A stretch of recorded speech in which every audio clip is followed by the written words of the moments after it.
من النار ولن تجد لهم نصيرا صدق الله العظيم رب اشرح لي صدري ويسر لي امري واحلل عقدة من لساني يفقهوا قولي اللهم ربنا الهمنا رشدنا واعصمنا من شرور انفسنا اللهم ارنا الحق حقا وارزقنا اتباعه وارنا الباطل باطلا وارزقنا اجتنابه اللهم طهر قلوبنا من النفاق واعمالنا من الرياء والسنتنا من الكذب واعيننا من الخيانه فانك تعلم خائنة الاعين وما تخفي الصدور آمین یا رب العالمین۔ سورہ نساء کے بارے میں نے شروع ہی میں آپ سے یہ عرض کر دیا تھا کہ اس میں سب سے زیادہ خطاب کا رخ جو ہے وہ منافقین کی طرف ہے، اگرچہ کہیں خطاب براہ راست یا ایھا الذین نافقوا کے الفاظ میں نہیں، یا ایھا الذین آمنوا، اس لیے کہ وہ بھی ایمان کے دعوے دار تھے، ایمان کے مدعی تھے، قانونی طور پر وہ بھی مسلمان تھے، مومن تھے۔ تو یہ طویل ترین مضمون جو ہے اب کنکلوڈ ہو رہا ہے ان آیات مبارکہ میں۔ ان المنافقین یخادعون اللہ، یقیناً منافق کوشش کر رہے ہیں اللہ کو دھوکہ دینے کی۔ یہ سورہ بقرہ کے دوسرے رکوع میں بھی آیت آئی تھی، میں نے عرض کیا تھا کہ مخادعہ باب مفاعلہ میں کسی شے کی کوشش ہوتی ہے، اس لیے کہ سامنے مقابلہ ہوتا ہے اور پتہ نہیں ہوتا کون جیتے گا کون ہارے گا، لیکن یہاں اللہ کی طرف سے وَهُوَ خَادِعُهُمْ،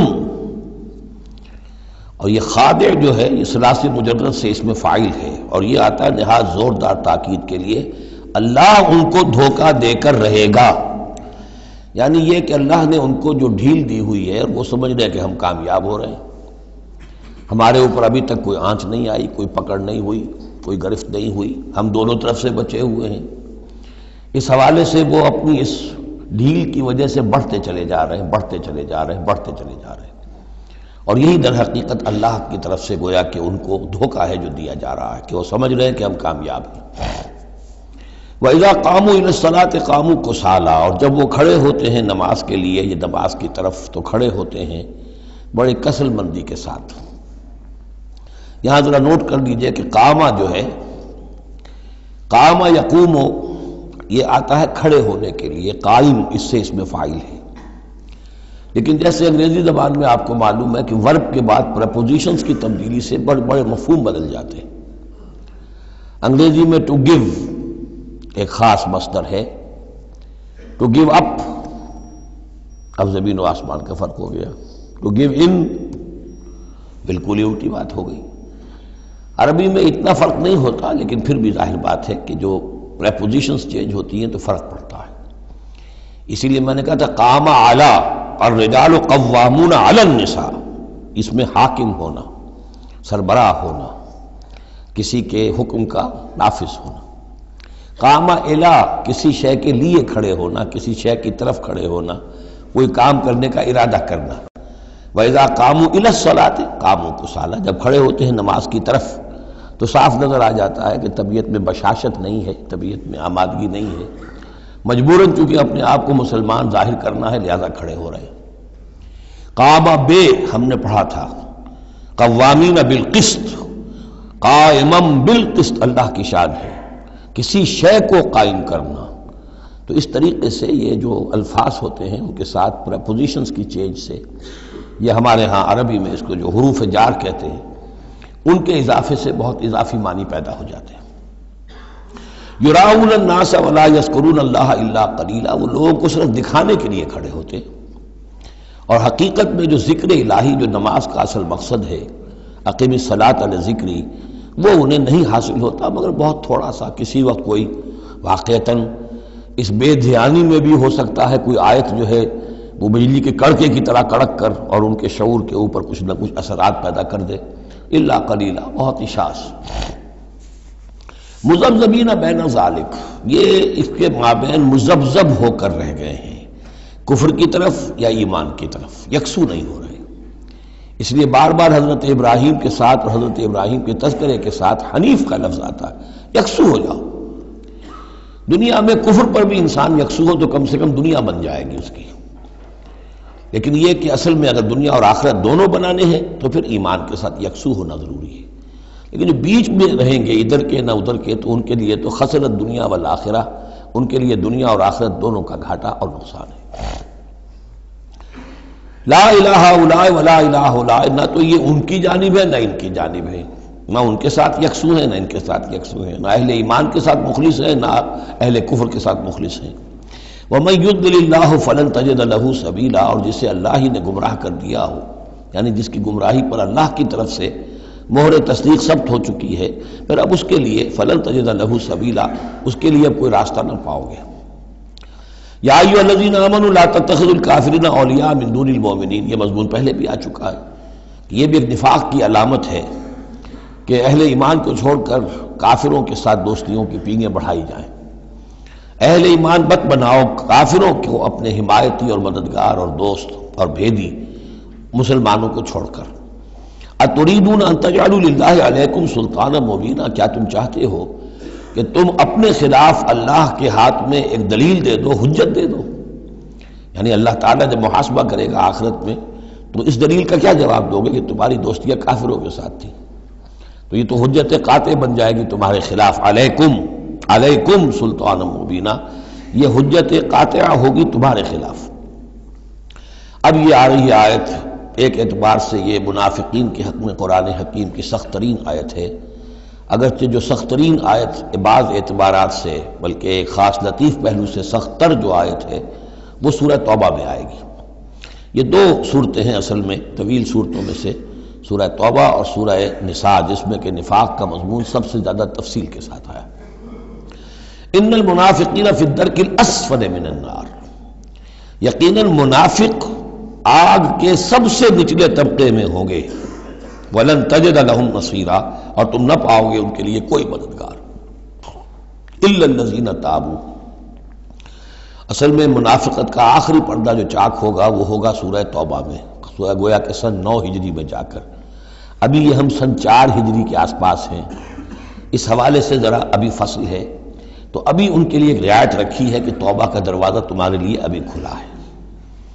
إِلَّا الَّذِينَ تَابُوا وَأَصْلَحُوا، اب بھی اگر سوائے ان کے جو توبہ کریں اور اصلاح کر لیں، وَاعْتَصَمُوا بِاللَّهِ، اور اللہ سے چمٹ جائیں، یکسو ہو جائیں، ایک ہی طرف کے ہو جائیں. کونوا ربانیین، اللہ والے بن جائیں، شیطان سے پینگیں نہ بڑھائیں، شیطان کے ایجنٹوں سے اپنی دوستیاں نہ کریں، یکسو ہو جائیں اور اپنے آپ کو اس کے ساتھ وابستہ کر دیں ہر چہ بعد آباد. اب یہ کشتی جو ہے ایمان کی اور اسلام کی، اگر یہ تیرتی ہے تو ہم تیریں گے، اگر خدا نہ خواستہ اس کے لیے کوئی حادثہ ہے تو ہم بھی اس حادثے میں شامل ہو گئے. وَأَخْلَصُوا دِينَهُمْ لِلَّهِ، یہ ہے بہت اہم اصطلاح کہ وَإِن تَابُوا إِلَّا الَّذِينَ تَابُوا وَأَصْلَحُوا وَاعْتَصَمُوا بِاللَّهِ وَأَخْلَصُوا دِينَهُمْ لِلَّهِ، اپنی اطاعت کل کی کل اللہ کے لیے کر لیں، مخلص کر لیں. یہ نہ ہو کہ زندگی کے کچھ حصے میں اطاعت اللہ کی ہو رہی ہے، کچھ حصے میں کسی اور کی ہو رہی ہے. کیا کریں جی، یہ معاملہ تو رواج کا ہے، کیا کریں، اگرچہ ہے تو غلط شریعت کی روح سے، لیکن برادری کا رواج ہے، برادری کو چھوڑ تو نہیں سکتے. معلوم ہو آپ نے اپنی اطاعت کے حصے جو ہیں علیحدہ کر لیے، یہ حصہ جو ہے برادری کی اطاعت میں جائے گا، یہ حصہ اللہ کی اطاعت میں جائے گا. اطاعت جب تک کل کی کل اللہ کی نہ ہو، جیسے سورہ بقرہ میں ہم نے پڑھا تھا قاتلوا حتی لا تکون فتنۃ ویکون الدین للہ، دین ہو جائے پورا اللہ کے لیے. تو ایک تو اجتماعی سطح پر دین اللہ کے لیے ہو جائے، یعنی اسلامی ریاست قائم ہو جائے، پورا اسلامی قانون ہو، پورا اسلامی نظام ہو. اگر یہ نہیں ہے تو ایک شخص انفرادی سطح پر تو اپنی اطاعت تو خالص کر لے اللہ کے لیے. تو یہ تو انفرادی گویا کہ توحید عملی ہے. فَأُولَٰئِکَ مَعَ الْمُؤْمِنِينَ، تو یہ لوگ پھر اہل ایمان میں شامل ہو جائیں گے. یعنی ابھی پوائنٹ آف نو ریٹرن نہیں ہے ابھی سب کے لیے، بہت سے لوگ تو پہنچ چکے، لیکن پھر بھی ابھی توبہ کا دروازہ کھلا ہے. وَسَوْفَ يُؤْتِ اللَّهُ الْمُؤْمِنِينَ أَجْرًا عَظِيمًا، اور جہاں تک مومنین کا تعلق ہے تو اللہ تعالیٰ اہل ایمان کو تو ان قریب بہت بڑا اجر عطا فرمائے گا. اب یہ اپیل کے انداز میں بھی آخری بات ہے، مَا يَفْعَلُ اللَّهُ بِعَذَابِكُمْ، سوچو اے منافقو، اللہ تمہیں عذاب دے کر کیا لے گا. اللہ کو سیڈسٹ ہستی نہیں ہے معاذ اللہ کہ اسے لوگوں کو دکھ پہنچا کر خوشی ہوتی ہو. ایسے پرورٹڈ انسان ہوتے ہیں، ان کی شخصیتیں مست ہو چکی ہوتی ہیں، جو دوسروں کو تکلیف میں دیکھتے ہیں تو خوش ہوتے ہیں. دوسروں کو تکلیف پہنچا کر، کوفت پہنچا کر انہیں کچھ راحت حاصل ہوتی ہے. تو اللہ معاذ اللہ ایسا نہیں. ما یفعل اللہ بعذابکم، اللہ کیا لے گا تم سے، تمہیں عذاب دے کر، ان شکرتم وآمنتم، اگر تم شکر کی روش اختیار کرو، ایمان کی روش اختیار کرو. وکان اللہ شاکرا علیما، اللہ تو بہت ہی قدردانی فرمانے والا ہے، قدر افزائی فرماتا ہے. جو بندہ اس کے لیے کوئی کام کرے، محنت کرے، اللہ تعالیٰ اس کی قدر فرماتا ہے، اور جو بھی وہ کچھ کرتا ہے اس کے علم میں ہوتا ہے. کوئی شے ایسی نہیں ہے کہ جو ان اکاؤنٹڈ رہ جائے گی کہ میں نے یہ بھی کیا تھا اللہ کے لیے لیکن اس کا اجر مجھے نہیں ملا. اب جو یہ آخری حصہ ہے سورہ مبارکہ کا، اس میں بعض مضامین بہت ہی اہم ہیں بنیادی فلسفہ دین کے اعتبار سے. سب سے پہلی بات تو پھر آ رہی ہے وہی جو تمدنی اور معاشرتی معاملات ہوتے ہیں. معاشرے کے اندر کسی بری بات کا بلند آواز سے کہنا، کسی بری بات کا چرچا کرنا بالفعل کوئی اچھی بات نہیں ہے، لیکن اس میں ایک استثناء ہے. کسی مظلوم کا معاملہ یہ ہے کہ اس کے دل سے اگر جڑے کٹے الفاظ بھی نکل جائیں کسی کے لیے تو وہ اللہ کنڈون کرے گا، معاف کر دے گا. لا يحب اللہ الجہر بالسوء من القول، اللہ کو بالکل پسند نہیں ہے کہ کسی بات کو بلند آوازی سے کہا جائے، بری بات کو. الا من ظلم، سوائے اس کے جس پر ظلم ہوا ہے، جس کا دل دکھا ہے. ابھی حال ہی میں نے جمعے میں وہ شعر سنائے تھے کہ فارسی زبان کا ایک شعر ہے، بترسز آہ مظلومہ کہ ہنگام دعا کردن، اجابت از در حق بہر استقبال می آید.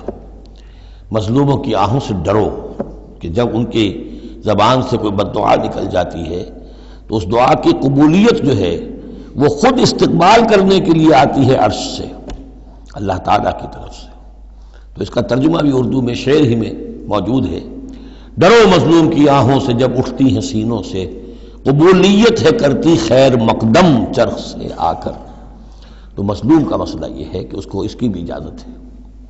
وَكَانَ اللَّهُ سَمِيعًا عَلِيمًا، اللہ سب کچھ سننے والا ہے اور سب کچھ جانتا ہے. اسے معلوم ہے جس کے دل سے یہ آواز نکلی ہے وہ کتنا دکھا ہوا ہے، اس کے احساسات کتنے مجروح ہوئے. ان تبدو خیرا او تخفوہ او تعفو عن سوء فإن اللہ کان عفوا قدیرا. جہاں تک تو خیر کا معاملہ ہے تم اسے بلند آواز سے کہو، ظاہر کرو یا چھپاؤ، برابر کی بات ہے. اللہ تعالیٰ کے لیے خیر تو خیر ہی ہر حال میں ہے، عیاں ہو یا خفیہ ہو. اور تعفو عن سوء، لیکن یہ ذرا اونچا مسئلہ ہے. اور اگر تم برائی کو سے معاف کر دیا کرو. اب یہ اپیل کے انداز میں ہے، مظلوم سے بھی کہا جا رہا ہے کہ اگرچہ تمہیں اٹھے یہ کہ تم پر گرفت نہیں ہوگی لیکن تم ایک اس سے اعلیٰ تر اور بلند تر رتبہ ہے، اسے کیوں نہیں حاصل کرتے. اور تعفو عن سوء، کہ تم کسی برائی سے درگزر کرو، معاف کر دو. فإن اللہ عفوا قدیرا، تو یقیناً اللہ تعالیٰ بھی معاف فرمانے والا ہے اور قدرت رکھنے والا ہے. انسان تو بسا اوقات معاف کرنے پر مجبور بھی ہو جاتا ہے، اس لیے کہ بدلہ لینے کی قدرت نہیں رکھتا. اللہ تو مقتدرہ ہے، قدیر ہے، وہ تو جو چاہے فوراً جو ہے دیر اینڈ دین حساب چکا دے، لیکن نہیں، پھر بھی وہ اس کے باوجود وہ معاف فرماتا ہے. اب پھر یہ بہت اہم مضمون آ گیا ہے، وحدت الادیان کا جو ایک بنیادی جڑ ہے اس کی جڑ کو یہاں کاٹی جا رہی ہے. غلط فلسفہ جو وحدت ادیان کا، میں نے آپ کو بتایا تھا کہ فلسفہ وحدت ادیان کا ایک حصہ صحیح ہے کہ اوریجن سب کا ایک ہے، لیکن یہ کہ اب جو شکلیں ہیں ان کی وہ ایک ہے، اس سے بڑی حماقت اور جہالت اور ضلالت اور گمراہی اور کوئی نہیں. اب یہ کانٹے کی بات بتائی جا رہی ہے کہ اصل میں دین میں جس چیز کی وجہ سے غلطی پیدا ہوتی ہے وہ کیا ہے؟ اللہ اور رسولوں میں تفریق پیدا کر دینا. ایک ہے رسولوں میں تفریق کرنا، ایک رسول کو ماننا ایک کو نہ ماننا. ایک ہے اللہ کو علیحدہ کر دینا، رسول کو علیحدہ کر دینا. یہ جہالت ہے جو فتنہ انکار حدیث میں، فتنہ انکار سنت میں، اور یہ کہ بس اہل قرآن جو اپنے آپ کو سمجھتے ہیں کہ رسول کا کام تھا قرآن پہنچا دینا، اللہ اللہ خیر صلی اللہ. اب اصل معاملہ ہمارا اور اللہ کا ہے. اللہ کی کتاب ہے، ہم بھی سمجھتے ہیں، عربی زبان میں ہے، ہم اس کو خود سمجھیں گے، خود اس پر عمل کریں گے.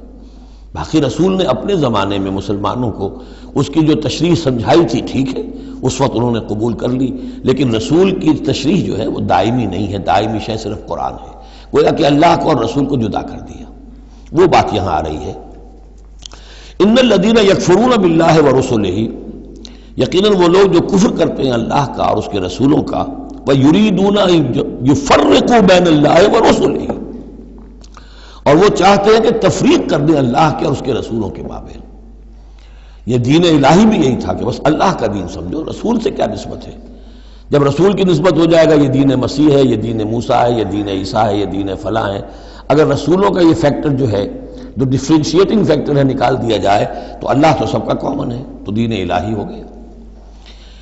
ان الذين يكفرون بالله ورسله ويريدون ان يفرقوا بين الله ورسله ويقولون نؤمن ببعض ونكفر ببعض، اور وہ یہ کہتے ہیں کہ ہم کچھ کو مانیں گے کچھ کو نہیں مانیں گے، یعنی اللہ کو مانیں گے، رسولوں کا ماننا ضروری نہیں ہے، اللہ کی کتاب کو مانیں گے، رسول کی سنت کا ماننا کوئی ضروری نہیں۔ وَيُرِيدُونَ أَن يَتَّخِذُوا بَيْنَ ذَلِكَ سَبِيلًا، اور وہ چاہتے ہیں کہ اس کے بین بین ایک راستہ نکال لیں، اللہ کو ایک طرف کر دیں، رسول کو ایک طرف کر دیں۔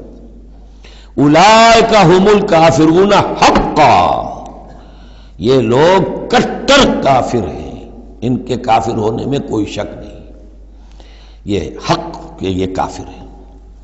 وَأَعْتَدْنَا لِلْكَافِرِينَ عَذَابًا مُهِينًا، اور ہم نے ایسے کافروں کے لیے بڑا اہانت آمیز عذاب تیار کر رکھا ہے۔ وَالَّذِينَ آمَنُوا بِاللَّهِ وَرُسُلِهِ، اور جو لوگ ایمان رکھتے ہیں اللہ پر اور اس کے رسولوں پر، وَلَمْ يُفَرِّقُوا بَيْنَ أَحَدٍ مِّنْهُمْ، اور انہوں نے ان میں سے کسی کے مابین کوئی تفریق نہیں کی، نہ اللہ کو رسول سے جدا کیا، نہ رسول کو رسول سے جدا کیا۔ ہم تو سب کو مانتے ہیں، لا نفرق بین احد من رسلی، ان کو بھی مانتے ہیں جن کے نام قرآن مجید میں آ گئے ہیں، اور مانتے ہیں کہ اور بھی بے شمار آئے ہوں گے، یقین کے ساتھ نہیں کہہ سکتے، تعین کے ساتھ نہیں کہہ سکتے، یہ معلوم ہے اور بھی بہت نبی آئے ہیں، کسی پرٹیکولر پرسن کے بارے میں یقین کے ساتھ نہیں کہہ سکتے، یہ یقین سے کہہ سکتے ہیں کہ بے شمار نبی اور بھی آئے، رسول اور بھی آئے۔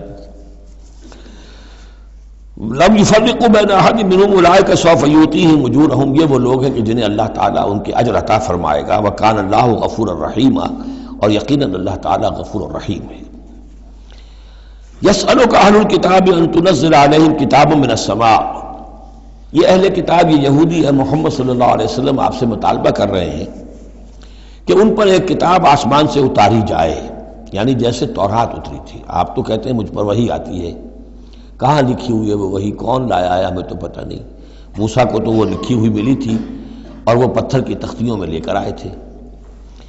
یسألک اہل الکتاب ان تنزل علیہم کتاب من السماء فقد سألوا موسیٰ اکبر من ذلک، تو اے نبی آپ فکر نہ کریں، ان کی پرواہ نہ کریں، انہوں نے، ان کے آباء و اجداد نے موسیٰ سے اس سے بھی بڑھ کر مطالبے کیے تھے۔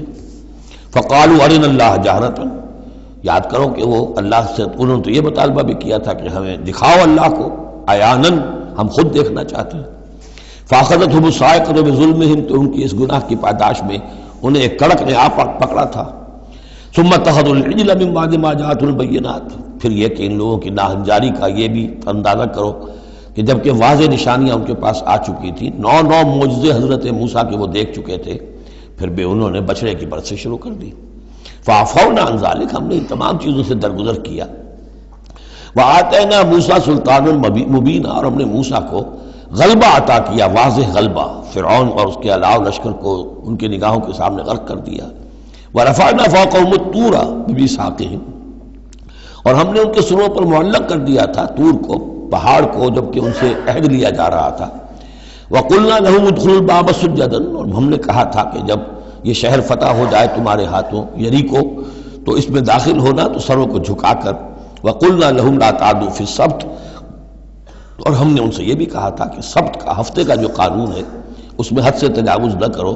واخذنا منهم ميثاقا غليظا، اور ہم نے ان تمام باتوں کے ان سے بڑے گاڑھے قول و قرار لیے تھے، بہت گاڑھے معاہدے کیے تھے۔ فبما نقضهم ميثاقهم، اب یہاں ان کے کچھ جرائم کی فہرست آ رہی ہے، اور یہاں یوں سمجھیے کہ مبتدا ہی کی تکرار ہو رہی ہے، اس میں جو خبر ہے وہ گویا کہ وہ محذوف ہے، یوں پہلے ہی اگر سمجھ لیں گے تو بات یوں بنے گی، فبما نقضهم ميثاقهم لعناهم، تو انہوں نے جو ہمارے میثاق کو توڑا اور توڑتے رہے، جو بھی وعدے کیے تھے، ہم نے ان پر لعنت کر دی بس۔ لیکن یہ لعناہم اتنی واضح بات تھی کہ اس کو کہنے کی ضرورت نہیں آئی، بلکہ اور ان کے جرائم کی فہرست بیان ہو رہی ہے۔ فبما نقضهم ميثاقهم وکفرهم بآیات اللہ، اللہ کی آیات کے انکار کے سبب سے، وقتلهم الانبیاء بغیر حق، اور ان کا انبیاء کا قتل کر دینا بغیر حق، وقولهم قلوبنا غلف، اور ان کے اس کہنے کی پاداش میں کہ ہمارے دل تو غلافوں میں بند ہیں، بل طبع اللہ علیہا بکفرہم، بلکہ حقیقت یہ ہے کہ اللہ نے ان کے اوپر مہر کر دی ہے ان کے کفر کے باعث. فلا یؤمنون الا قلیلا، ہاں واقعتاً اب وہ ایمان نہیں لائیں گے مگر بہت ہی شاذ. وبکفرہم وقولہم علی مریم بہتانا عظیما، اور بسبب ان کے اس کفر کے جو انہوں نے کیا اور جو انہوں نے مریم پر ایک بہتان عظیم لگایا.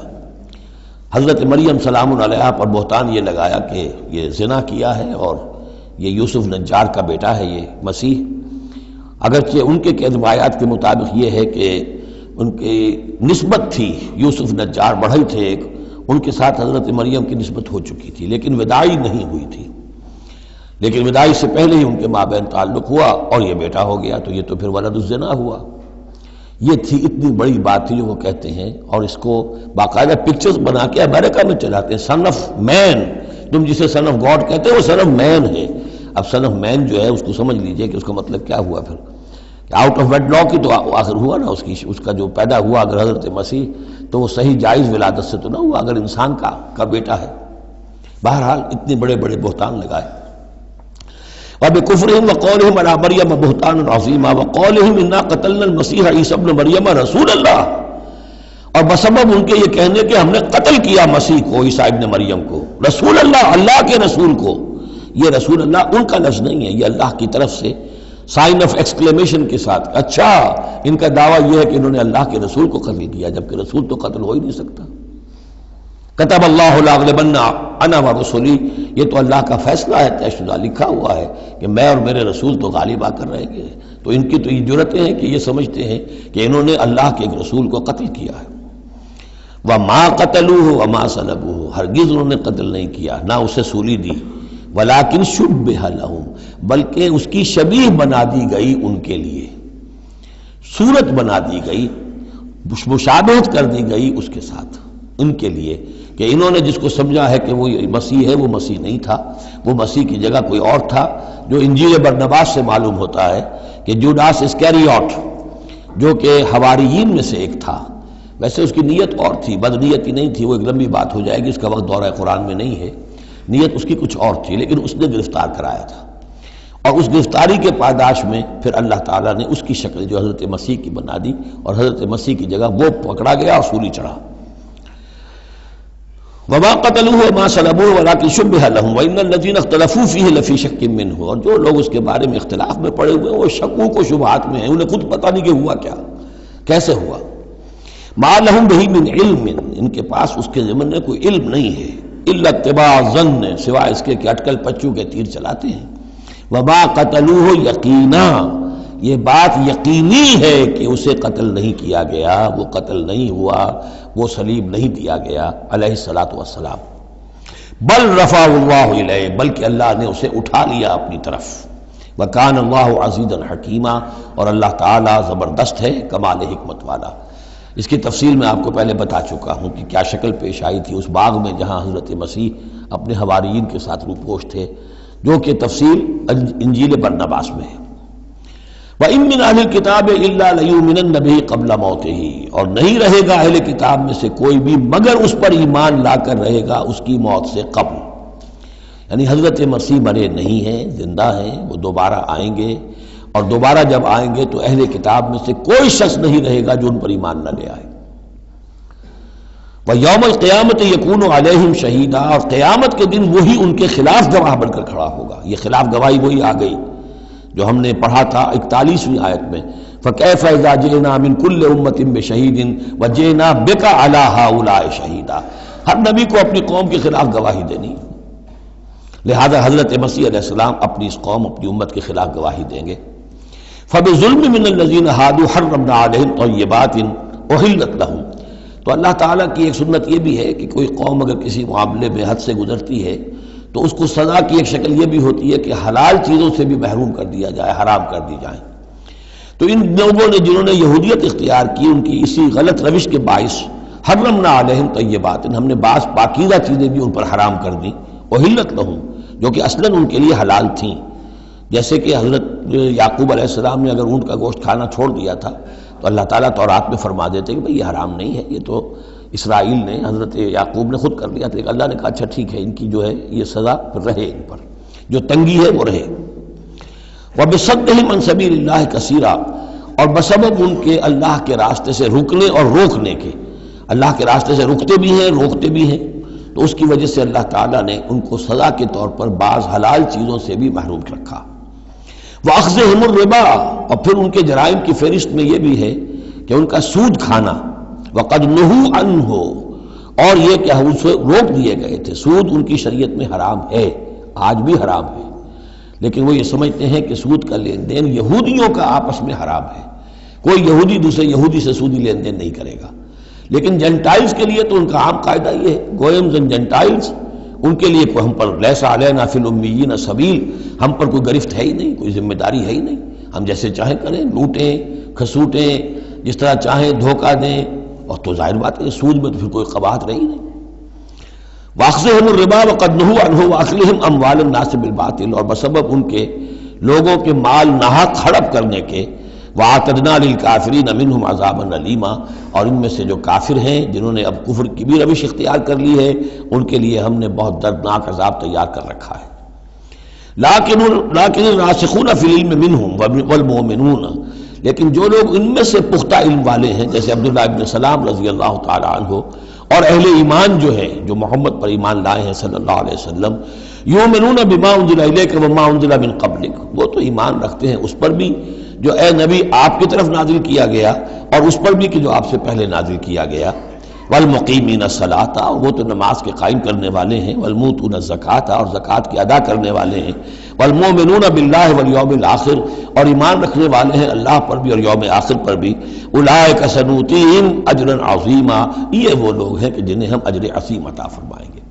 یہاں بھی آپ دیکھ رہے ہیں کہ ابھی تھوڑی سی گنجائش رکھی جا رہی ہے کہ اہل کتاب میں سے بھی اگر کوئی ایلیمنٹ ہے، کوئی کہیں کونے کھجرے میں پڑا ہوا جس کے اندر فطرت جو ہے ابھی کچھ موجود ہے، سلامتی کسی درجے میں ہے، تو جس طریقے سے بھی ہو، یعنی بچا کھچا بھی اگر اس کان میں کوئی ہیرے کا ٹکڑا پڑا ہوا تو وہ بھی نکل آئے، بجائے اس کے کہ ابھی آخری دروازہ بند کر دیا جائے۔ تو نہ آخری دروازہ ابھی بند کیا منافقین پر اور نہ ان پر کیا۔ لیکن راسخون فی العلم منہم، اب ان میں سے اشارہ کر دیا گیا کہ ان میں سے بھی کچھ ہو سکتے ہیں، باقی اہل ایمان کی روش تو یہ ہے ہی، والمؤمنون یؤمنون بما انزل الیک وما انزل من قبلک والمقیمین الصلاۃ والموتون الزکاۃ والمؤمنون باللہ والیوم الآخر اولئک سنؤتیہم اجرا عظیما۔ اب جو مقام آ رہا ہے یہ 23ویں رکوع کے شروع میں، یہ ان چند مقامات میں سے قرآن کے جس میں کہ انبیاء اور رسولوں کے ناموں کا گلدستہ آیا ہے۔ مثلا یہاں آپ دیکھیں گے پے بپے بہت سے انبیاء اور رسول کا نام لیے گئے، پھر ان میں سے بعض کی جو اضافی اور شانیں ہیں ان کا بیان کیا گیا، اور پھر بڑی اہم آیت فلسفہ قرآن کے اعتبار سے آگے آئے گی کہ نبوت کا بنیادی مقصد کیا ہے۔ نبوت کا بنیادی مقصد، فلسفہ نبوت، اساسی فلسفہ نبوت۔ انا اوحینا الیک کما اوحینا الی نوح، اے نبی ہم نے آپ کی جانب بھی وحی کی ہے جیسے کہ ہم نے نوح کی طرف وحی کی تھی، والنبیین من بعدہ، اور ان کے بعد بہت سے انبیاء پر کی تھی، حضرت شیس علیہ السلام، وہ بھی حضرت نوح علیہ السلام، بلکہ یہ تو حضرت نوح سے بھی پہلے کے لوگ ہیں شیس جو ہیں۔ اوحینا الی نوح والنبیین من بعدہ واوحینا الی ابراہیم واسماعیل واسحاق ویعقوب والاسباط، اور ہم نے وحی کی ابراہیم کی طرف، اسماعیل کی طرف، اسحاق کی طرف، یعقوب کی طرف اور ان کی اولاد کی طرف، وعیسیٰ وایوب ویونس وہارون وسلیمان، اور عیسیٰ کی جانب اور ایوب کی جانب اور یونس کی جانب اور ہارون کی جانب اور سلیمان کی جانب، وآتینا داود زبورا، اور داود کو تو ہم نے زبور جیسی کتاب عطا فرمائی، ورسلا قد قصصناہم علیک من قبل، ایسے بھی بہت سے رسولوں کو ہم نے بھیجا، یا وہی ہم نے ان کی جانب کی بھیجے ایسے رسول کہ جن کا ہم اس سے پہلے آپ کے سامنے تذکرہ کر چکے ہیں، ورسلا لم نقصصہم علیک، اور ایسے بھی بہت سے رسول ہیں کہ جن کے حالات ہم نے آپ کے سامنے بیان نہیں کیے۔ پوری دنیا کی تاریخ بیان کرنا تو قرآن مجید کا مقصد نہیں ہے، یہ تو کتاب ہدایت ہے، تاریخ کی کتاب نہیں ہے۔ وَكَلَّمَ اللَّهُ مُوسَىٰ تَكْلِيمًا، اور خاص اب شان جو حضرت موسیٰ علیہ السلام کی امتیازی شان ہے، اور موسیٰ سے تو کلام کیا اللہ نے جیسے کہ کلام کیا جاتا ہے، بس صرف یہ ہے کہ من ورائے حجاب تھا، پردے کے پیچھے سے تھا دو بدو کلام۔ اب وہ آیت آ رہی ہے کہ یہ رسول کس لیے بھیجے گئے؟ رسلا مبشرین و منذرین، یہ رسول بھیجے گئے بشارت دینے والے بنا کر اور خبردار کرنے والے بنا کر، لِأَلَّا يَكُونَ لِلنَّاسِ عَلَى اللَّهِ حُجَّةٌ بَعْدَ الرُّسُلِ، تاکہ نہ رہ جائے لوگوں کے حق میں، للناس نام نوٹ کیجئے، علی اللہ اللہ کے مقابلے میں کوئی حجت کوئی دلیل رسولوں کے آنے کے بعد، وکان اللہ عزیزا حکیما، اور اللہ تعالیٰ زبردست ہے لیکن ساتھ ہی حکمت والا ہے۔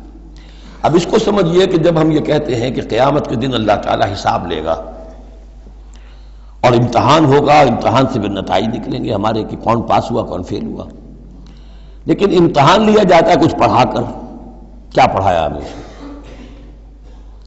جانچا جاتا ہے کسی کو کچھ دے کر، کسی بچے کو آپ دیجئے 10 روپے، پھر آپ دیکھیے اس کا میلان طبع کیا ہے، ٹافی کی دکان کی طرف بھاگتا ہے یا کوئی کسی کتابوں کی دکان کی طرف بھاگتا ہے، پتہ چل جائے گا اس کا رجحان کیا ہے۔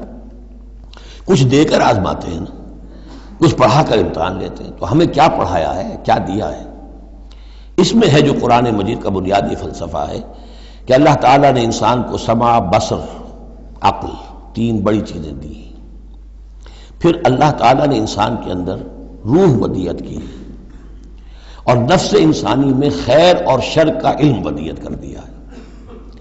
اب آئندہ کوئی وحی نہ آئے تب بھی ہر انسان جو ہے ان باتوں کی بنا پر اکاؤنٹیبل ہے۔ ہم نے تمہارے اندر تمیز رکھ دی تھی، یہ نیکی ہے یہ بدی ہے، تم بدی کی طرف کیوں گئے؟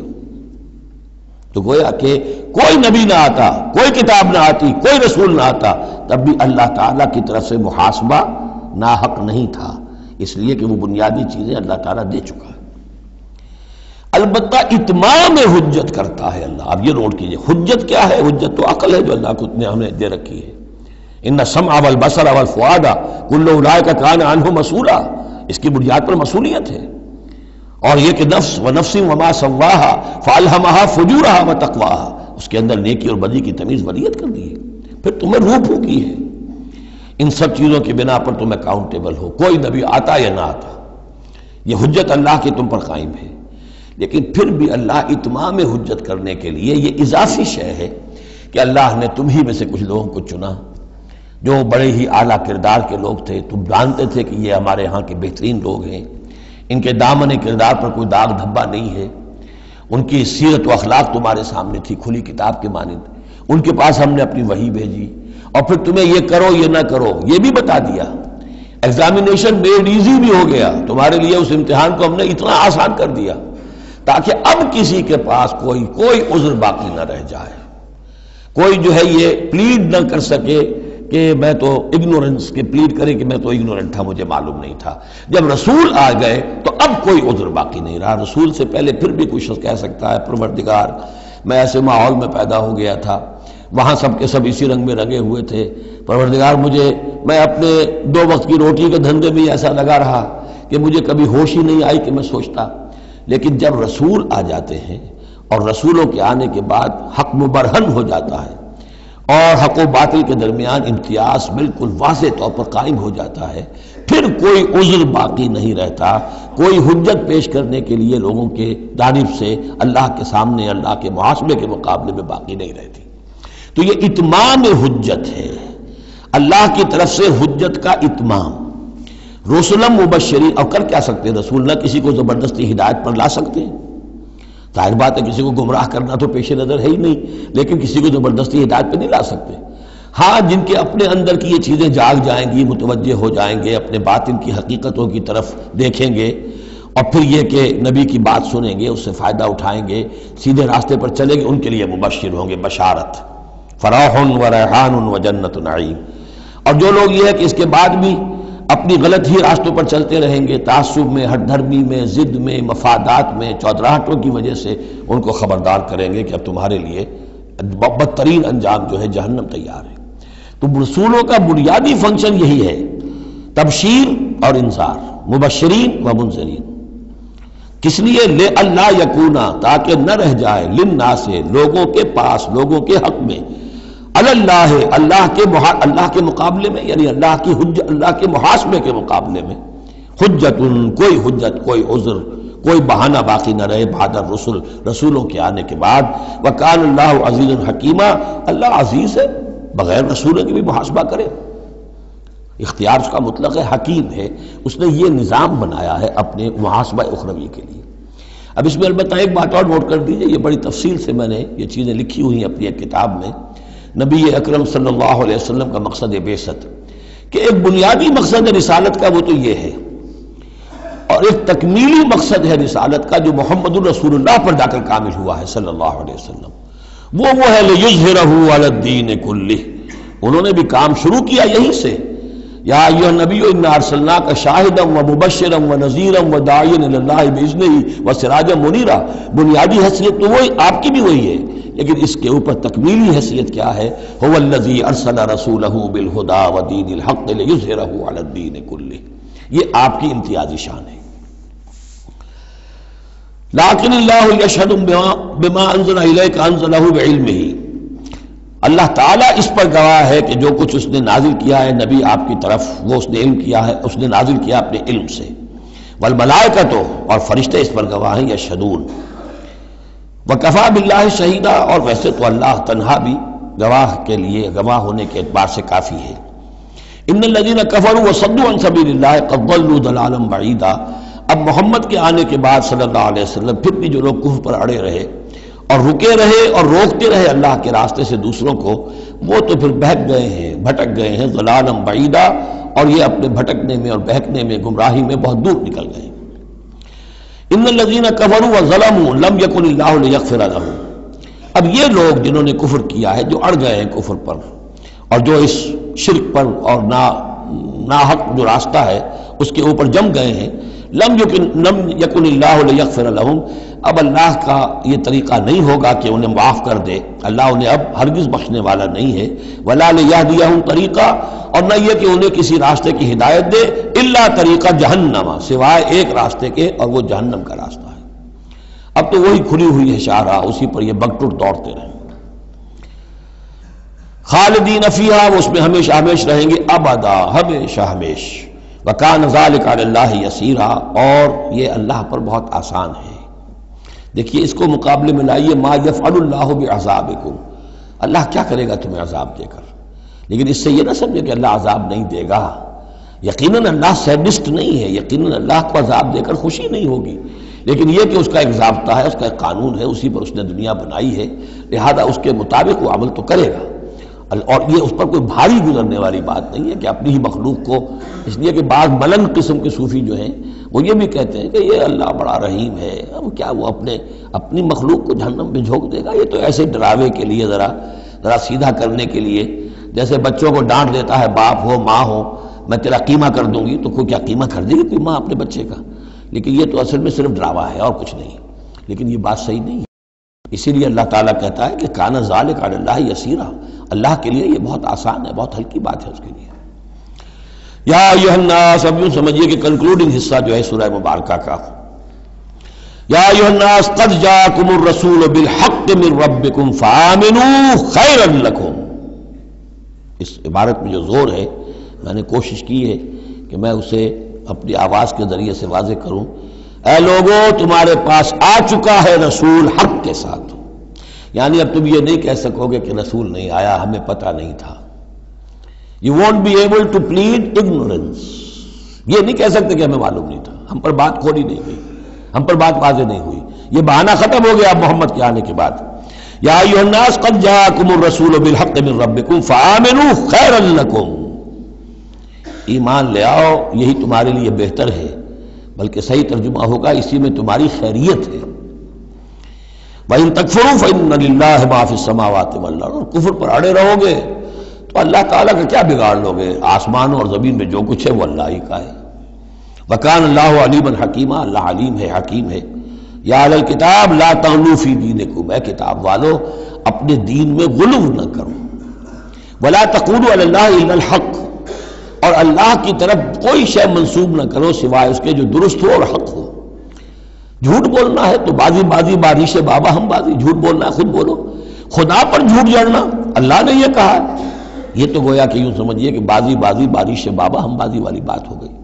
لا تقولوا علی اللہ الا الحق، انما المسیح عیسی ابن مریم رسول اللہ، دیکھو مسیح عیسیٰ ابن مریم اللہ کے رسول تھے، یہ حیثیت ان کی ہے۔ الوہیت میں کوئی حصہ نہیں ہے، وہ خدا کے بیٹے نہیں ہیں، رسول اللہ ہے۔ وَكَلِمَتُهُ أَلْقَاهَا إِلَىٰ مَرْيَمَ، اور اس کا ایک کلمہ ہے کہ جو اس نے ڈالا مریم پر، یعنی مریم کی رحم میں جو حمل ہوا ہے حضرت عیسیٰ کا، وہ اللہ کے کلمہ کن کی طرف فعل ہوا ہے۔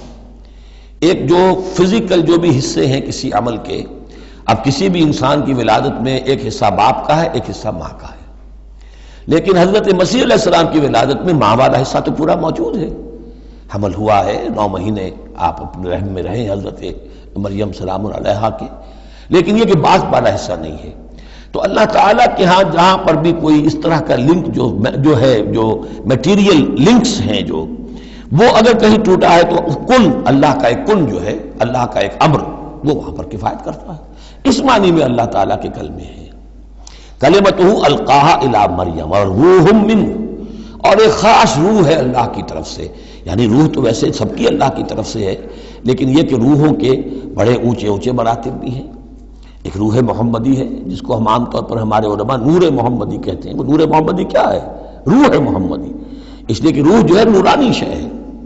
ملائکہ بھی نور سے پیدا ہوئے ہیں، اور انسانی جو ارواح ہے وہ بھی نور سے پیدا ہوئی ہیں، جنات نار سے پیدا ہوئے ہیں، حیوانات اور انسان کا بھی حیوانی جسم جو ہے یہ مٹی اور پانی سے پیدا ہوا ہے، سیدھی سیدھی بات ہے۔ تو چونکہ ارواح جو نورانیاں ہیں تو وہ نور تو ہے، تو حضور کی نور، حضور کی روح، اس کی اپنی شان ہے، حضرت عیسیٰ کی نور کا نور اور ان کی روح، ان کی اپنی شان۔ روح منہ فآمنوا باللہ ورسولہ، پس ایمان لاؤ اللہ پر اور اس کے رسولوں پر، ولا تقولوا ثلاثہ، اور دیکھو تثلیث کا عقیدہ مت گھڑو، یہ نہ کہو کہ تین، ایک میں تین، تین میں ایک، الوہیت تین میں ہو گئی، تین اقنوم ہے۔ انتہوا خیر لکم، باز آ جاؤ، اسی میں تمہاری خیریت ہے۔ انما اللہ الہ واحد، جان لو اللہ تو ایک ہی الہ واحد ہے، تنہا ہے۔ سبحانہ ان یکون لہ ولد، وہ پاک ہے اس سے کہ اس کے کوئی بیٹا ہوتا یا اولاد ہوتی۔ لہ ما فی السماوات و ما فی الارض، آسمانوں اور زمین میں جو کچھ ہے اسی کا ہے، اس کی ملکیت ہے۔ وکفی باللہ وکیلا، اور اللہ کافی ہے بطور کارساز۔ لن یستنکف المسیح ان یکون عبدا للہ، مسیح کو تو اس میں ہرگز کوئی عار نہیں ہے کہ اس کو کہا جائے کہ وہ اللہ کا بندہ ہے، اس کو تو اللہ کے بندہ ہونے میں اسے اپنی شان محسوس ہوگی۔ جب ہم کہتے ہیں وَنَشْهَدُ أَنَّ مُحَمَّدًا عَبْدُهُ وَرَسُولُهُ، تو یہ عبدیت کی شان تو اور بلند و بالا ہے، رسالت سے بھی اوپر ہے، یہ ایک علیحدہ مسئلہ ہے، پھر کبھی اس کو بیان کروں گا۔ تو لن یستنکف المسیح ان یکون عبدا للہ، یہ کوئی بات ان کے لیے کوئی عار کی نہیں ہے کہ وہ اللہ کے بندے ہوں۔ ولا الملائکۃ المقربون، اور نہ ہی جو ملائکہ مقربین ہیں انہیں اس میں کوئی عار ہے کہ انہیں اللہ کا بندہ سمجھا جائے، سب بندے ہیں۔ ومن یستنکف عن عبادتہ ویستکبر، اور جو کوئی بھی عار سمجھے گا اللہ کی بندگی میں اور استکبار کرے گا، تکبر کرے گا، فسیحشرہم الیہ جمیعا، تو پھر اللہ تعالیٰ ان سب کو اپنے پاس لے آئے گا، جمع کرے گا۔ فاما الذین آمنوا وعملوا الصالحات، تو جو لوگ ایمان لائے ہوئے ہوں گے اور جنہوں نے نیک عمل کیے ہوں گے، فیوفیہم اجورہم، تو انہیں ان کے پورے پورے اجر دے گا، پورے پورے۔ ویزیدہم من فضلہ، اور خاص اپنے فضل سے انہیں مزید دے گا، بونس بھی دے گا۔ آپ پہ آخری جو ٹپ کر دیتے ہیں کسی کو، کسی نے کام کیا اچھا کیا ہے تو اسے انعام دیتے ہیں، اپنے فضل سے اور نوازے گا۔ وَأَمَّا الَّذِينَ اسْتَنكَفُوا وَاسْتَكْبَرُوا، اور جنہوں نے عبدیت کے اندر کوئی عار محسوس کی تھی اور تکبر کیا تھا، فَيُعَذِّبُهُمْ عَذَابًا أَلِيمًا، ان کو وہ عذاب دے گا بہت زبردست اور بہت دردناک۔ وَلَا يَجِدُونَ لَهُم مِّن دُونِ اللَّهِ وَلِيًّا وَلَا نَصِيرًا، اور وہ نہیں پائیں گے اپنے لیے اللہ کے سوا یا اللہ کے مقابلے میں نہ کوئی حمایتی نہ مددگار۔ یا ایھا الناس قد جاءکم برہان من ربکم، اے لوگو دیکھو آ چکی ہے تمہارے پاس برہان تمہارے رب کی طرف سے۔ اب یہ قرآن مجید کی طرف اشارہ ہو رہا ہے، اور برہان بھی قرآن جمع محمد مل کر برہان ہوں گے صلی اللہ علیہ وسلم، جیسے میں بیان کر چکا ہوں شروع میں تعارف قرآن میں کہ کتاب جمع رسول مل کر بینہ، حتیٰ تاتیہم البینہ، اور بینہ کیا ہے؟ رسول من اللہ یتلو صحفا مطہرۃ فیہا کتب قیمہ، وانزلنا الیکم نورا، اور ہم نے تمہاری طرف نور نازل کر دیا ہے۔ یہاں چونکہ لفظ کے ساتھ انزال آیا ہے، اس سے مراد لازماً قرآن مجید ہے۔ انزلنا الیکم نورا مبینا، انزلنا ہم نے نازل کر دیا ہے تمہاری طرف ایک روشن نور۔ فاما الذین آمنوا باللہ واعتصموا بہ، تو اب جو لوگ اللہ پر ایمان لائیں گے اور اس کے ساتھ چمٹ جائیں گے، یکسو ہو جائیں گے، خالص اللہ والے بن جائیں گے، مذبذب نہیں رہیں گے کہ ادھر اور ادھر، کبھی ادھر کبھی ادھر، نہ ادھر نہ ادھر، یہ نہیں ہوگی بات، بلکہ یہ کہ وہ پورے طرح یکسو ہو کر اللہ کے دامن سے وابستہ ہو جائیں گے۔ فَسَيُدْخِلُهُمْ فِي رَحْمَةٍ مِّنْهُ وَفَضْلٍ، انہیں وہ داخل کرے گا اپنی رحمت اور فضل میں، وَيَهْدِيهِمْ إِلَيْهِ صِرَاطًا مُسْتَقِيمًا، اور پھر یہ کہ انہیں چلائے گا صراط مستقیم پر جو اس تک لے آئے گی، وہ صراط مستقیم یہدیہم الیہ، اپنی طرف ہدایت دے گا سہج سہج رفتہ رفتہ، الہ اپنے پاس اپنے خاص فضل و کرم کی جوار رحمت میں لے آئے گا، صراطا مستقیما، سیدھے راستے پر چلا کر۔ اب یہ جو ہے آخری ایک آیت رہ گئی ہے، پھر یہ استفتاء ہے۔ قانون وراثت میں جو ایک لفظ آیا تھا کلالہ، اور کلالہ کے بارے میں آیا تھا کہ اس کے اگر بہن بھائی ہوں تو ان کی وراثت کا حکم یہ ہے، وہ لوگوں پر واضح نہیں ہو سکا تھا، جیسے کہ خواتین کے بارے میں بعض اور مسائل واضح نہیں ہو سکے تھے۔ تو یستفتونک، اے نبی یہ آپ سے فتویٰ مانگ رہے ہیں، وضاحت چاہ رہے ہیں۔ قل اللہ یفتیکم فی الکلالہ، کہو کہ اللہ تعالیٰ تمہیں کلالہ کے بارے میں مزید وضاحت دے رہا ہے، فتویٰ دے رہا ہے، حکم بتا رہا ہے۔ ان امرؤ ہلک لیس لہ ولد ولہ اخت، اگر کوئی شخص مر گیا، فوت ہو گیا اور اس کا کوئی اولاد نہیں ہے، اور کلالہ اس کو کہتے ہیں اولاد بھی نہ ہو والدین بھی نہ ہو، وَلَهُ أُخْتٌ، اور اس کی ہو ایک بہن، فَلَهَا نِصْفُ مَا تَرَكَ، تو ایسے ہی ہے جیسے ایک بیٹی ہو تو اسے آدھا ملے گا، تو اس کے مطابق اس کو آدھا مل جائے گا۔ وَهُوَ يَرِثُهَا إِن لَّمْ يَكُن لَّهَا وَلَدٌ، اور کلالہ اگر عورت تھی اور اس کے کوئی اولاد نہیں، کوئی والدین نہیں، تو اس کا پورا وارث اس کا بھائی بن جائے گا، پھر پوری جو اس کی دولت ہے، اس کی وراثت اس کے بھائی کو چلی جائے گی۔ وَإِن كَانَتْ اثْنَتَيْنِ فَلَهُمَا الثُّلُثَانِ مِمَّا تَرَكَ، اور اگر وہ بہنیں جو ہیں وہ دو سے زائد ہوں یا دو ہو تو 2/3 میں وہ شریک ہو جائیں گے۔ وَإِن كَانُوا إِخْوَةً رِجَالًا وَنِسَاءً، اور بہن بھائی ہوں بہت سے، فَلِلذَّكَرِ مِثْلُ حَظِّ الْأُنثَيَيْنِ، تو پھر وہ اصلی قاعدہ جو ہے کہ مرد کے لیے 2 عورتوں کے برابر حصہ ہو جائے گا، بھائی کو بہنوں سے ڈبل ملے گا۔ یعنی یوں سمجھ لیجئے کہ وہ جو حکم وہاں تھا بیان کیا گیا وہ اخیافی بہن بھائیوں کا تھا۔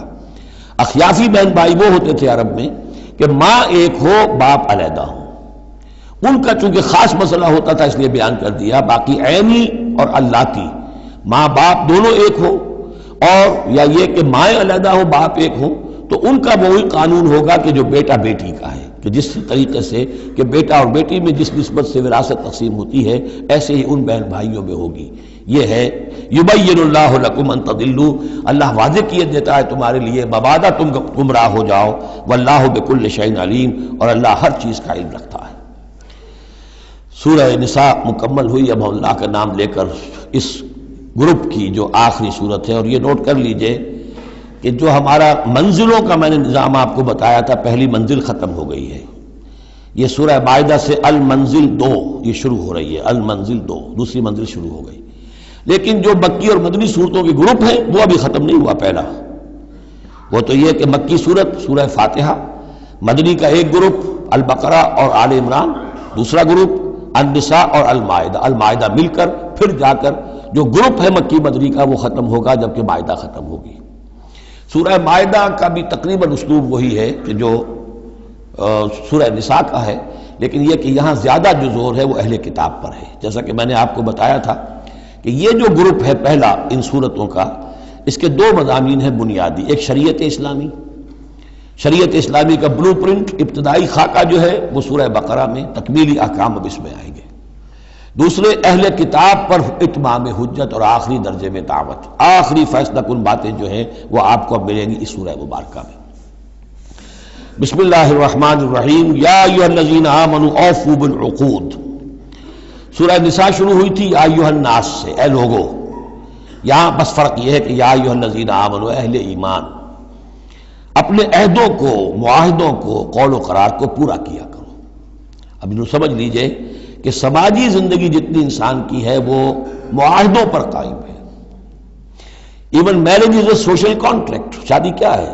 ایک معاہدہ ہے، ایک مرد ایک عورت کے مابین ساتھ رہنے کا، ساتھ زندگی گزارنے کا، اس کے کچھ حقوق ہیں، کچھ فرائض ہیں، بیوی کے حقوق، شوہر اور اس کے فرائض، اور شوہر کے حقوق اور اس کے فرائض، معاہدہ ہے۔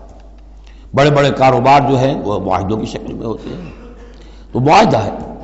اور بھی سوشل کانٹریکٹس ہیں کہ جو ہمارے ہاں employer employee relationship is a contract. یا جو سیاسی نظام ہے، عہدے ہیں، مناصب ہیں، ان کی ذمہ داریاں ہیں، ان کے پریولیجز ہیں، یہ آپ کی ذمہ داریاں ہیں، یہ آپ کے اختیارات ہیں۔ تو ایک ہی شے اگر پوری ہو جائے، اوفو بالعقود، جو بھی عقد ہو، عقد کہتے ہیں گرہ کو، عقدہ کہتے ہیں، عقدہ گرہ، عقد ہے کوئی چیز بند گئی، بس طے ہو گئی، فیصلہ ہو گیا، وہ عقود ہے۔ احلت لکم بہیمۃ الانعام الا ما یتلی علیکم، تمہارے لیے تمام جو مویشی کی نوعیت کے حیوانات ہیں وہ حلال کر دیے گئے، ان کا گوشت کھانا، سوائے اس کے جو تمہیں پڑھ کر سنائے جاتے ہیں، یعنی ان میں خنزیر ہے وہ حرام ہے، اور مردار اگر ہے تو حرام ہے، وغیرہ وغیرہ، وہ بعد میں آ جائے گا۔ لیکن باقی جو مویشی وحوش نہیں، شیر چیتا جو وحشی ہیں یہ نہیں، جو مویشی قسم کے ہیں، ہرن ہے، نیل گائے ہے، اور اس طرح کی چیزیں جو بھی ہیں کہ جو عام طور پر وہ گوشت خور نہیں ہے بلکہ یہ کہ سبزے کے اوپر ان کا گزارا ہوتا ہے، یہ ساری چیزیں جو ہیں یہ تمہارے لیے حلال کی گئی ہیں۔ غیر محل الصید وانتم حرم، ایک تم پر پابندی ہے کہ اگر حج کے لیے احرام باندھا ہوا ہو یا عمرے کے لیے تو تم اس حالت میں شکار نہیں کر سکتے۔ ان اللہ یحکم ما یرید، یہ اللہ کا اختیار ہے، وہ فیصلہ کرتا ہے، حکم دیتا ہے جو چاہتا ہے۔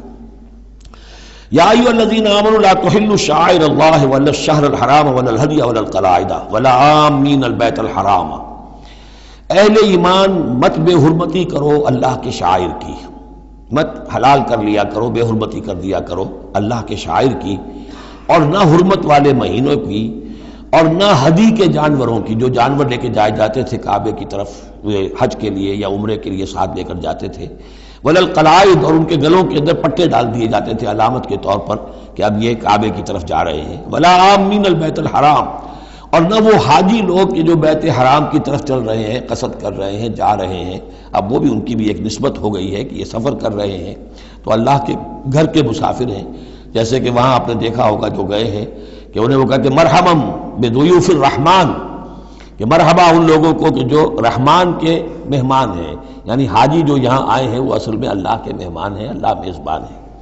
تو اب ان کے لیے یہ ہے کہ ان کی بے حرمتی نہ ہو، حتیٰ کہ عزت نہ ہو۔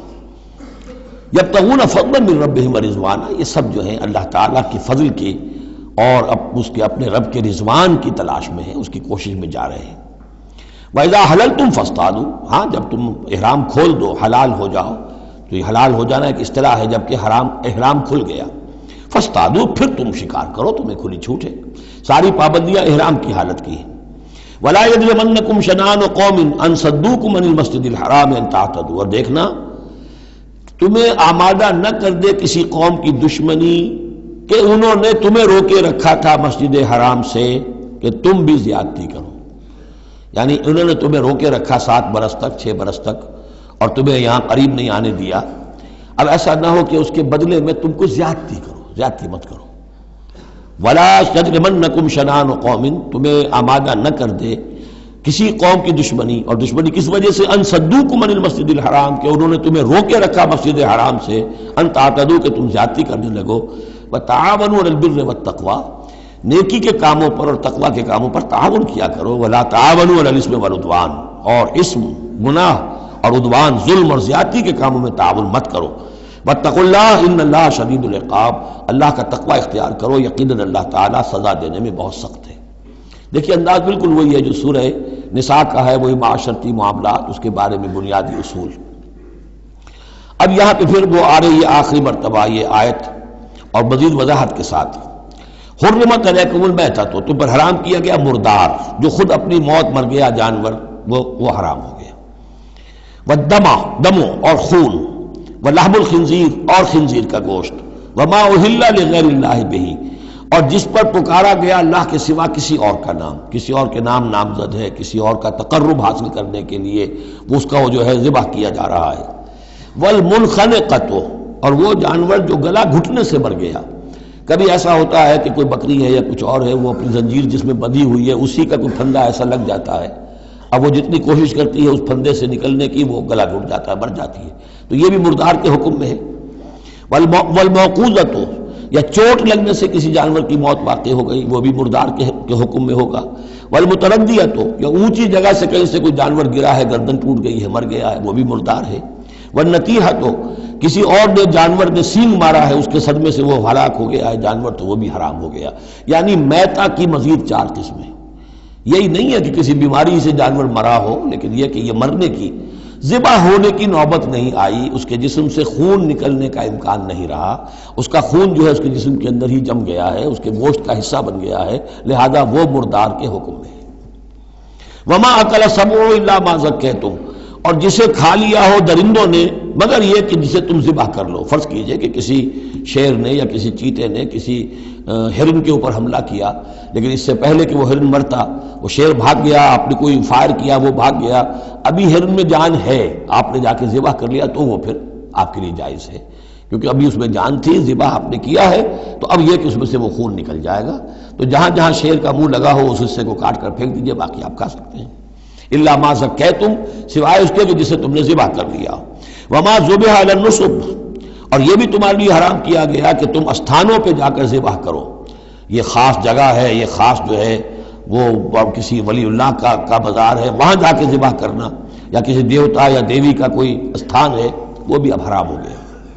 وَأَن تَسْتَقْسِمُوا بِالْأَزْلَامِ، یا جوئے کے تیروں کے ذریعے سے تقسیم کرو، یہ بھی ایک جوئے کی شکل ہو جاتی تھی، وہ لوگ یہ کرتے تھے، قربانی اپنی کی، اس کے بعد گوشت کے ڈھیر لگا دیے، اب تیروں کے ذریعے سے جوا کھیل رہے ہیں، تو بڑے بڑے ڈھیر جو ہے اس کے اندر داؤ پر لگ رہے ہیں۔ ذالکم فسق، یہ تمام چیزیں جو ہیں گناہ کے کام ہیں۔ الیوم یئس الذین کفروا من دینکم، دیکھو اب یہ کافر لوگ تمہارے دین سے مایوس ہو چکے ہیں، یعنی یہ سمجھ چکے ہیں کہ نظام تو اب اللہ ہی کا رہے گا۔ اب یہاں پر چونکہ سورہ مائدہ جیسا کہ میں نے اس کی آخری صورتوں میں سے ہے، لہذا اب انہیں یہ تو توقع نہیں ہے کہ اسلام کا راستہ روک سکیں گے، لیکن وہ یہ ضرور چاہیں گے کہ اس قسم کی چیزیں تمہارے اندر جاری رہیں، اس طرح کی چیزیں جیسے ہمارے ہاں بھی ہندوانہ اثرات چلتے رہے بہت عرصے تک، اب بھی چل رہے ہیں۔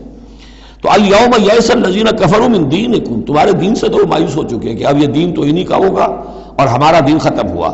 فلا تخشوہم واخشونی، تو اب ان سے مت ڈرو، مجھ سے ڈرو۔ الیوم اکملت لکم دینکم، آج کے دن میں نے تمہارے لیے تمہارے دین کی تکمیل فرما دی ہے۔ واتممت علیکم نعمتی، اور تم پر اتمام فرما دیا ہے اپنی نعمت کا۔ ورضیت لکم الاسلام دینا، اور تمہارے لیے میں نے پسند کر لیا ہے ہمیشہ ہمیشہ کے لیے میرے ہاں پسندیدہ اور مقبول دین صرف اسلام ہے۔ فمن اضطر فی مخمصۃ، اب یہ جو حکم دیا گیا تھا یہ چیزیں حرام ہیں، تو لیکن کوئی شخص اگر اضطرار میں آ جائے، شدید فاقہ ہے، بھوک ہے، جان نکل رہی ہے، غیر متجانف الاسم، اس میں گناہ کی طرف کوئی رجحان نہ ہو، کوئی شرارت دل کے اندر نہ ہو کہ میں نے واقعی یہ سور حرام ہے لیکن ذرا چکھ کے دیکھنا ہی ہے آج تو کیسا ہے، نہیں، جان پر بنی ہوئی ہے لیکن اس قسم کا خیال کوئی نہ ہو۔ فإن اللہ غفور الرحیم، تو اللہ تعالیٰ غفور اور رحیم ہے۔ یسألونک ماذا أحل لهم، اے نبی آپ سے پوچھتے ہیں کہ ان کے لیے کیا کچھ حلال ہے۔ قل أحل لكم الطیبات، تمہارے لیے سب پاکیزہ چیزیں حلال کر دی گئی۔ وما علمتم من الجوارح مکلبین تعلمونہن مما علمکم اللہ، اور جو تم چھوڑتے ہو سدھاتے ہو شکاری جانوروں کو، جنہیں تم چھوڑتے ہو شکار کے لیے، انہیں تم نے سدھایا ہے، سکھایا ہے اس میں سے کہ جو اللہ نے تمہیں سکھایا ہے۔ فَكُلُوا مِمَّا أَمْسَكْنَا عَلَيْكُمْ، تو اب وہ اگر جا کر آپ نے کتا چھوڑا ہے، اس نے خرگوش کو پکڑ لیا ہے یا کسی اور جانور کو، فَإِنْ أَمْسَكْنَا عَلَيْكُمْ، اگر انہوں نے روکے رکھا ہے تمہارے لیے اس شکار کو، تو اس کو کھاؤ۔ وَاذْكُرُوا اسْمَ اللَّهِ عَلَيْهِ، اس پر اللہ کا نام لو۔ وَاتَّقُوا اللَّهَ، اور اللہ تعالیٰ کا تقوی اختیار کرو۔ إِنَّ اللَّهَ سَرِيعُ الْحِسَابِ، یقیناً اللہ تعالیٰ حساب لینے میں بہت جلدی کرتا ہے، یا حساب لینے میں اسے دیر نہیں لگتی۔ بارک اللہ لی و لکم فی القرآن العظیم ونفعنی وإیاکم بالآیات والذکر۔